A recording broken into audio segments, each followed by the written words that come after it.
Pemirsa, indahnya Ramadan. Kita tentunya sudah sering mendengar kiasan yang berbunyi, tangan di atas lebih baik dari tangan di bawah. Kiasan itu merupakan bagian dari hadis Nabi.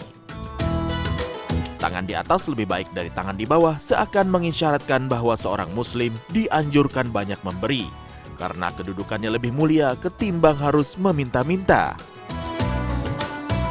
Untuk dapat menerapkan tangan di atas lebih baik dari tangan di bawah, kita dapat memulainya dari hal-hal kecil seperti memberikan sedekah kepada orang yang membutuhkan di sekitar kita.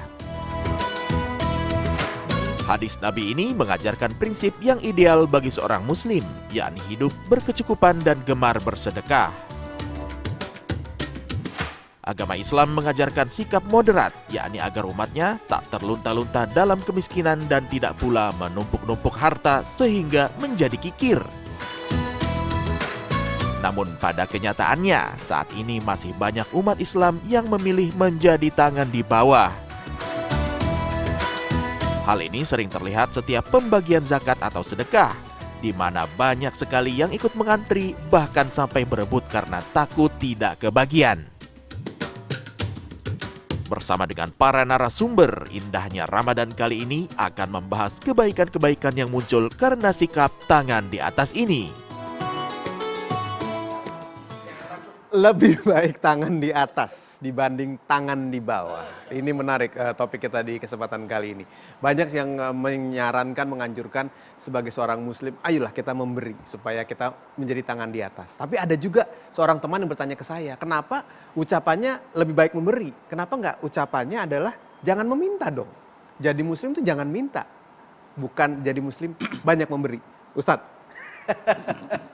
Ya, yang pertama tangan di atas itu simbol bahwa memberi lebih baik daripada meminta, supaya spiritnya spirit filantropis nih, memberi lalu kemudian berbagi.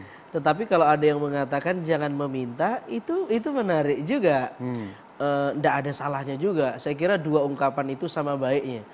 Islam menganjurkan kita untuk memberi.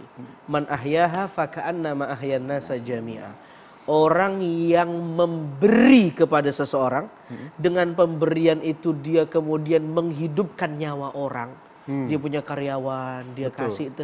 Nih, dengan itu kemudian anaknya bisa sekolah, anaknya bisa menempuh pendidikan dan seterusnya.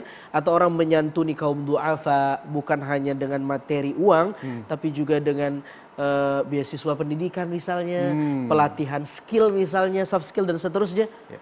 Kata Al-Quran, man ahyaha faka'annama ahyan nasa jami. Orang yang model kayak begitu sama artinya dia sudah menghidupkan semua manusia di muka bumi Allah. Masya Allah. Ayat ini harus didengar sama orang-orang yang punya ekonomi yang berkecukupan, pengusaha yang punya banyak karyawan, dan kita semua. Karena ini ayat bisa memberi spirit kepada kita. Di lain tempat, Al-Quran melarang kita untuk meminta-minta yang tidak ada alasan yang harusnya kita bisa. Gini, Al-Quran melarang kita meminta-minta tanpa alasan yang dibenarkan. Melarang Iya, kita boleh meminta jika tidak ada jalan lain. Kalau tidak meminta mengancam nyawa. Itu realitanya ada yang begitu. Ada orang yang punya ekonomi tidak seberuntung kita, Mas Ilbram. Iya, betul. Dia sudah sepuh mungkin, penyakit datang, berusaha tidak ada perusahaan yang mau terima lagi. Dalam kondisi yang kayak gini, mau tidak mau Meminta. kalau bisa mengancam jiwa. Meskipun ada solusi misalnya apapun itu, tapi yang jelas meminta dalam konteks tertentu yang tidak disukai Islam. Orang ini masih sehat, masih bisa bekerja, dia menjadi peminta-minta. Bahkan peminta-peminta itu, minta-minta itu dijadikan profesinya. Betul. Dia datang di hari akhir nanti, kata Nabi SAW, dalam keadaan wajah tanpa daging, menghadap Allah. Ini metafor, menunjukkan betapa orang ini di dunia tidak punya malu. Maka nanti menghadap Allah juga nggak ada wajahnya, nggak ada dagingnya, tinggal tulang. Karena itu dalam Islam kita diajarkan ta'affuf, iffah, menjaga kehormatan diri, tidak meminta-minta.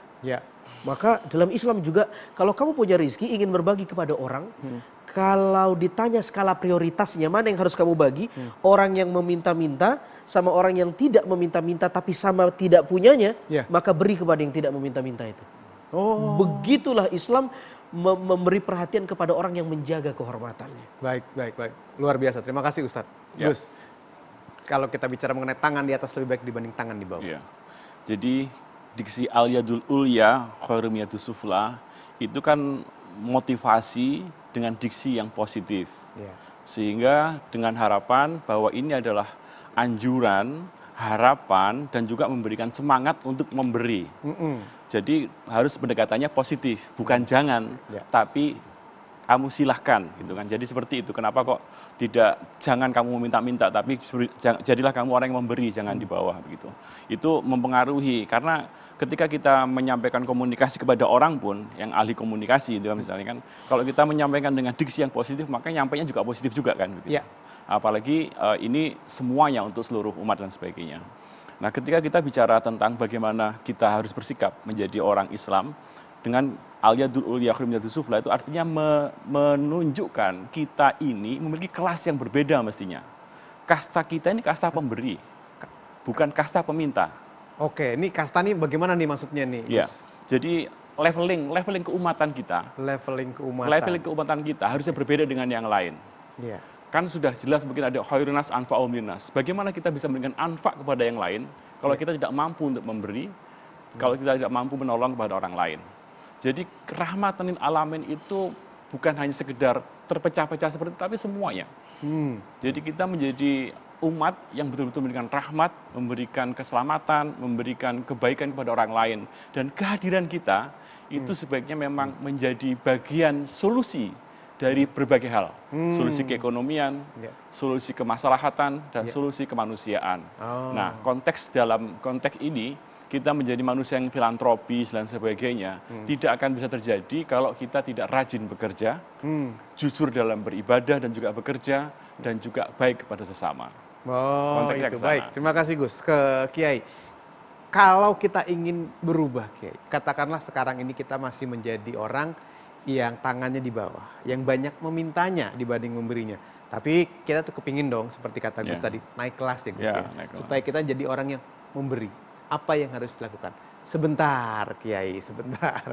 Kita break dulu, biar Kiai tenang dulu. Baru jawab. Jawabannya apa? Jangan kemana-mana.